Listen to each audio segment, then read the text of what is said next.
All right, Internet gang, I was just going to do a quick tutorial on building your own program. And I got the idea once again from this book right here, A Fun Course in Beginning Radionics by Pennsylvania Pete Radotti. And it's mostly a book of rates. And here, of course, is the locking program that I did a video on not that long ago. And they actually, on their website, Kelly Research Tech, they sell programs, and I think they mostly sell them in like test tubes like this, little jars of quartz sand. So that was basically where I got the idea. And this is a program that I made when I first got into radionics. And all this is just a jar of quartz sand. And quartz sand will hold a lot more memory than, say, a large piece of solid quartz like this. So it was a pretty cool little idea. And I'm probably going to make another program because, like I said, this was the first thing I ever really did with radionics. Now, if you watch the video, I'll probably put a link to it on how to lock in a program. So the first thing you're going to want to do, and I'm just going to use my lock that I used for that video, is unlock your program and dial your rate. Run it for, I don't know. Usually you'll use a pendulum and it'll tell you.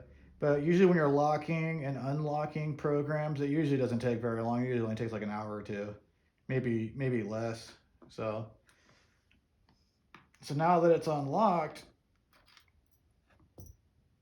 we are, and I got this idea in particular from a radionics guy, Vrylock.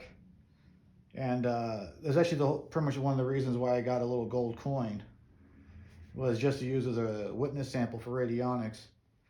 And so he was talking about using a gold coin on a box with the statement, "Imbue me with the greatness of gold for prosperity." So I just thought I would add that to this program that I already had. So I just wrote on a piece of paper, "Imbue me with the greatness of gold." I'm gonna place that down. I'm gonna put the gold right on top of it. I like to make sure the gold's touching the plate. I'm gonna dial my rate.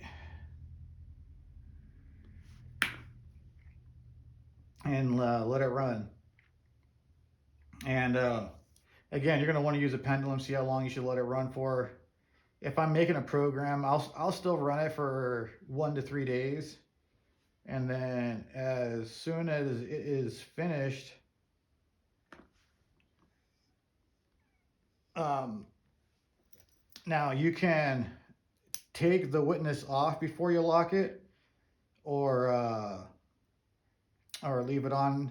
I used to always take it off when I locked them in, but lately I've been leaving it on when I lock it in. And remember, when I lock it with the little tiny padlock that I only use as a witness sample for locking, and I actually programmed this padlock with the rates from that book for the locking program. But they sell their own locking programs in a little vial of quartz sand, and I think they're pretty affordable. I think they're like $70, but I'm not sure, so don't quote me on it. So when I lock it in with the key still in, that's going to allow you to use it as like a witness sample and to clone it. So you can clone this program into a crystal or a necklace or whatever. And then when I lock it like this, it's locked for good, and it's not going to be cloned.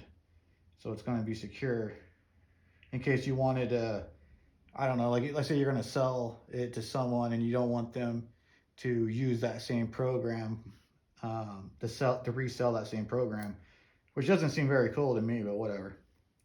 So like I said, a lot of people will just leave it off, lock it in like that. I'm just going to leave it on, put it on top.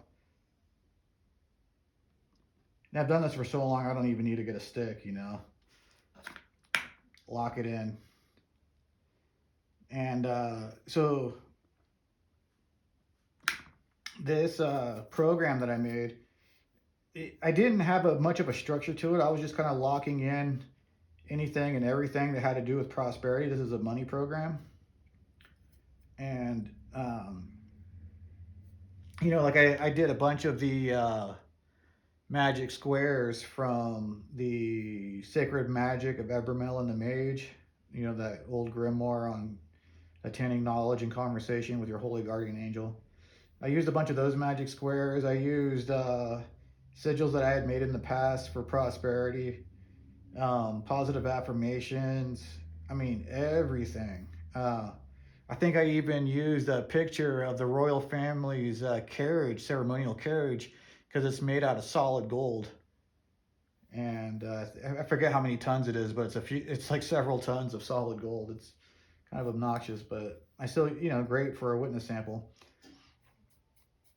And so that's pretty much it. You know, I think I'm gonna try to make a new program and try to add like a little bit of more of a strategy to it. You know, put in like a block breaker program and a road opener program into it. You know, I'm just gonna try to apply like more of a strategy to it to see what kind of results I get. But this always worked really good. I used it a lot when I was first starting off, and but now I just kind of think I just kind of started using one witness sample at a time, and just dial a new rate every time that I do it. You know, and Radionics works just fine like that. But if you guys could just feel the charge of this, I wish there was a way I could just put it in your hand so you could feel the charge. It's ridiculous. It's vibrating. It's beaming in your hand. You know, you can really feel it. So quartz sand's pretty cool like that. And again, you know, the locking technique, it's so cool. You know, because you can wear a talisman through like a metal detector or X-ray machine. You can wear it out in the sunlight without washing away any of the program or charge. You could swim with it in the ocean in salt water without any retardation done to the program. So it's a pretty cool. And again, this book, A Fun Course in Radionics, you know, it's an old school style book. You know, it's mostly done with rates. So you see how all these numbers right here. So instead of just dialing like a new rate every time you do an operation, you would just write down these rates and then reuse that same rate later on. That's something a lot of the old schoolers did. They kept a book of rates, and you know, that worked great for them. I just dial a new rate every time I'm doing something new, and it seems like it works a little bit better. And instead of dialing these rates right here on the actual dials, I had just as good, if not better, results writing it down on a piece of paper. Just write down the name of the rate, what it does, and then the rate itself, and then I would just dial up a whole brand new rate, and that worked great. But Kelly Research Tech, they make these right here, slightly more higher end machines. They're expensive. They look pretty nice. If I was ever to get a higher end radionics machine and pay top dollar for it, I'd probably go with Kelly Research Techs. I like the way they look. They look pretty decent. And yeah, and they sell programs. You know, they sell a lot of these programs. So that's worth checking out on their website. If you guys find it online and everything. So just thought I would share that. Stacking your own program, the jar of quartz sand. And so, well, that's it for now. If you guys have any questions, put them down below. Like, share, subscribe, all that good stuff. And as always, I wish you all the best on your magical journey, and good luck with everything, guys. Peace out.